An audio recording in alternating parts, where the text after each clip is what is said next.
السلام عليكم ورحمه الله وبركاته. ازيكم يا حبايبي، عاملين ايه؟ وحشتوني جدا جدا. النهارده هنعمل مسقعه. بصي يا بنات، ده كيلو بدنجان. طبعا لما تيجي تشتري البدنجان عايزاكي تشتري البدنجان اللي هي بتبقى طويله كده، ولما تدوسي فيها تحسيها ان هي طريه. دي بتبقى بيضه من جوه ومش مبزره وبتبقى جميله جدا. خلاص التلاته دولت كيلو. تمام. طبعا هعملهم باللحمه المفرومه، يعني هعمل طاجن مسقعه باللحمه المفرومه، هحطه في الفرن يبقى تحفه يعني. انا عايزاكي تجربيه على الطريقه دي يعني بتاعتي بالخطوات الممله كده. خلاص. ده كيلو بدنجان، ده انا هقشره. تمام.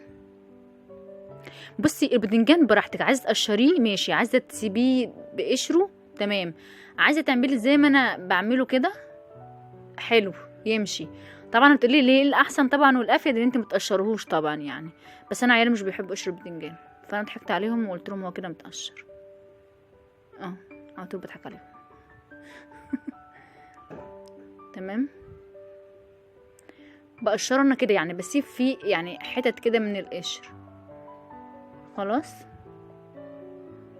طبعا هقشر الكيلو كله كده بالطريقه دي. هما 3 بدنجانات يعني، بس بيعملوا على فكره بدنجان خفيف وبيوزن. التلاته دولت كبار يعني، لا هما 2 كبار قوي، واحده هي مش صغيره هي وسط يعني. فهو البدنجان مبدئيا يعني بيوزن حلو، غير البطاطس غير الخضار اللي هو التقيل ده يعني.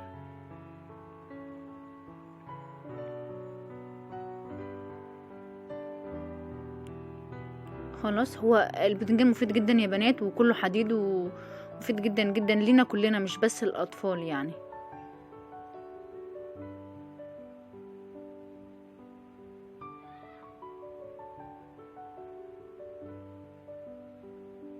بص انا بقشرها كده.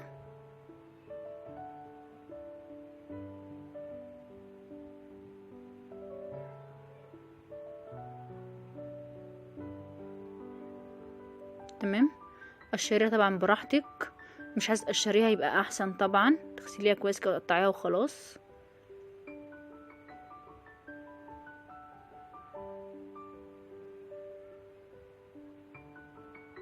البدنجان يا جماعه سعره حلو جدا دلوقتي، ومفيد جدا، مفيد جدا جدا يعني، وده الموسم بتاعه اصلا يعني.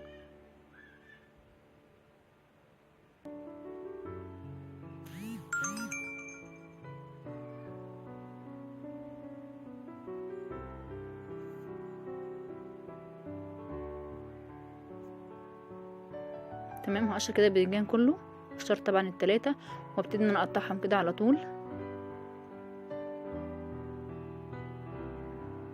هقطعهم كده حلقات كده او دواير كده بالسمك ده. انا مش عايزاها تبقى رفيعه عشان ما تنشفش مني، فاهماني ازاي؟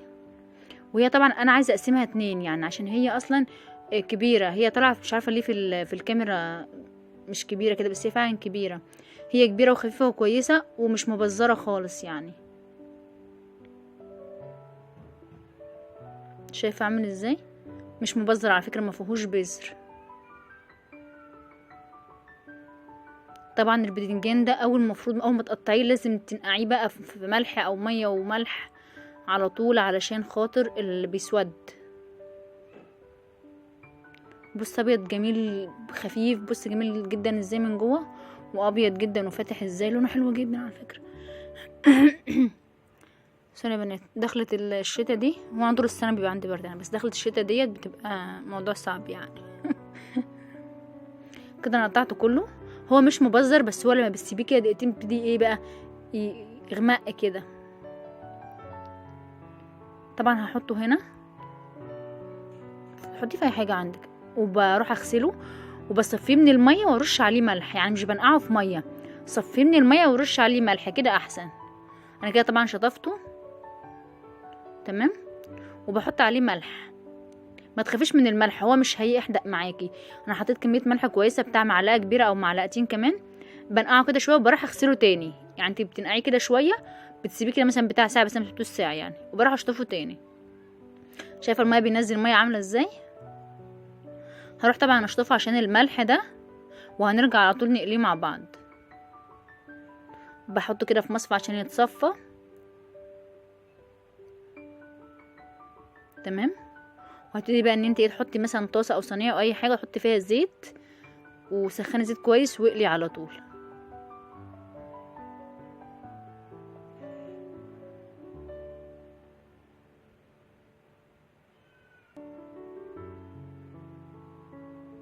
خدي بالك طبعا عشان بتحصل حاجات غريبة يعني، لازم كده بترطش عليكي من كل حتة.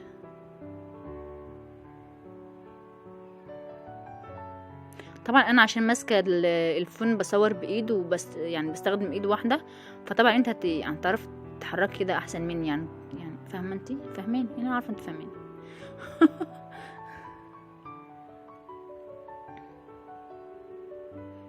طبعا تلاقيه ابتدى يلون كده معاكي.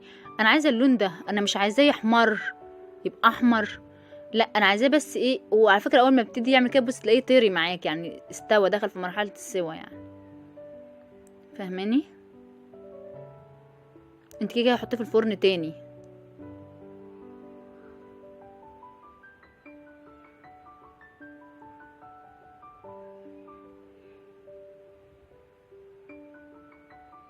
طبعا انا مش مالك ان انا اقلب كويس خالص يا جماعه، وانا مبدئيا بخاف من الزيت لان على طول بتلسع الصراحه يعني.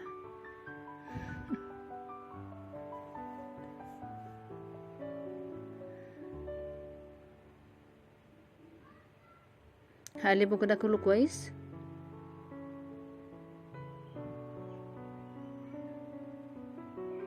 طبعا هو كده كده الباذنجان مبدئيا بيشرب زيت، بس لو نقعتيه شويه اللي هو في الملح اللي بقولك عليه ده ما بيشربش زيت قوي. تمام. طبعا ابيض لسه هسيبه شويه كمان.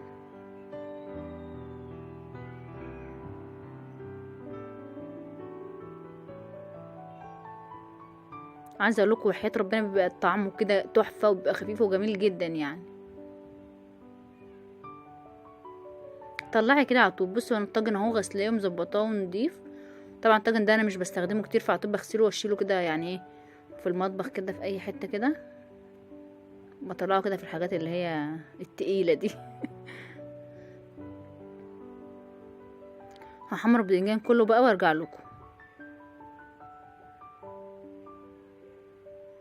انا حمرت كل الباذنجان كله، قليته كله وحطيته كده في الطاجن. وانا كان عندي فلفل يا جماعه، ده فلفل شطه، والتاني فلفل الرومي العادي، انا غسلته كده وقطعته كده. الفلفل مفيد جدا وبيدي طعم حلو قوي قوي لاي حاجه يعني، لاي اكل. انا غسلته وشلت منه البذر ونضفته كده. هحطه طبعا اقليه كده كله. طبعا عايزه اقول لكم اصلا الفلفل بيعمل فرقعه اكتر من الباذنجان يعني.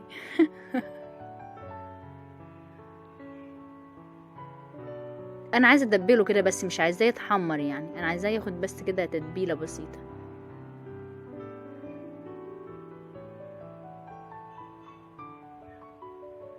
طبعا هحطه كده هيدي طعم وهيدي شكل وهيدي يعني حاجه حلوه كده.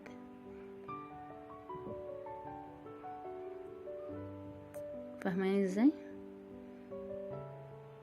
الحمد لله انا بحب الفلفل جدا، بحب الاكلات ديت قوي. وولادي كمان بيحبوا الاكل ده قوي، بيحبوا الفلفل كده والباذنجان والحاجات دي. طبعا ديت يا جماعه حله فيها شويه زيت، ودي معلقه حلوه توم مفروم، معلقه كبيره كده حلوه. طبعا هبتدي ان انا احمرها كده، هتاخد لون دهبي بسيط يعني. تمام. ودي طماطم اضربها في الخلاط.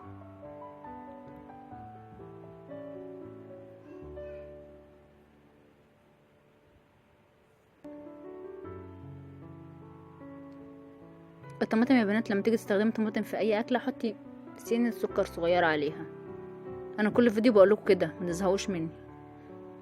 انا بقول لو حد جديد يعني لسه بيشوفني ومش يعني عارف التكايه دي، البنات الصغيرين اللي هم العرايس الجداد دول.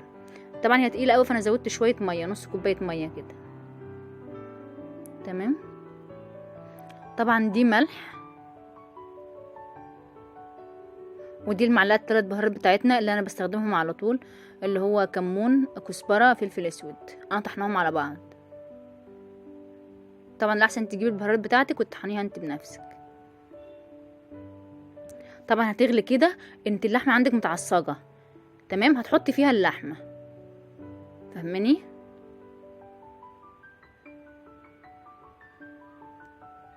بنزل كده باللحمه كلها كده في الحله.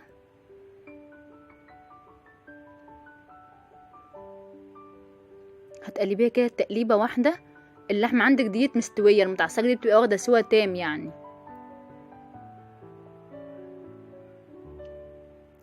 فاهماني ازاي؟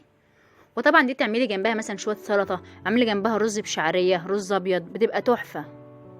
يعني طاجن المسقعه ده بيبقى تحفه. بص هنزل عليك طبعا اللحمه كده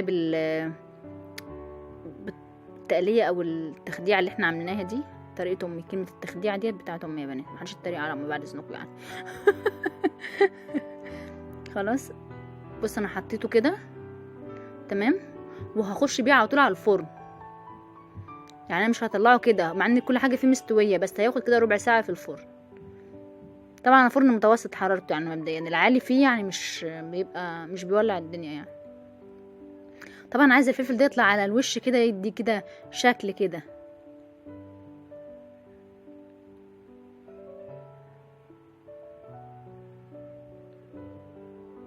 انا بحب ازوق الاكل يا بنات، وبحب اعمل اشكال كده، وبحب يعني مش بحب كده الحاجه تطلع كده بالبركه. يعني طبعا مفيش احسن من بركه ربنا، بس انتي العين بتاكل قبل البق والله العظيم. ده كده بعد ما طلع من الفرن يا بنات. بص احمر كده، وكل حاجه احمرت فيه بقى حلو قوي. بص الفلفل خد لون ازاي، واللحمه كمان. وعملت جنبي طبعا السلطه الخضراء والرز، عملت رز بشعريه. انا ليا واحده صاحبتي على طول بتعمل مع طاجن المسقعه ده او المسقعه مكرونه، مش عارفه ازاي بس هم بيحبوا كده يعني. وده عيش عشان باكل مسقعه بعيش. ويا رب يكون الفيديو عجبكم، وده كان غدانا النهارده. واللي ما اشتركش يشترك ولايك من فضلكم. شكرا يا حبايبي على المتابعه.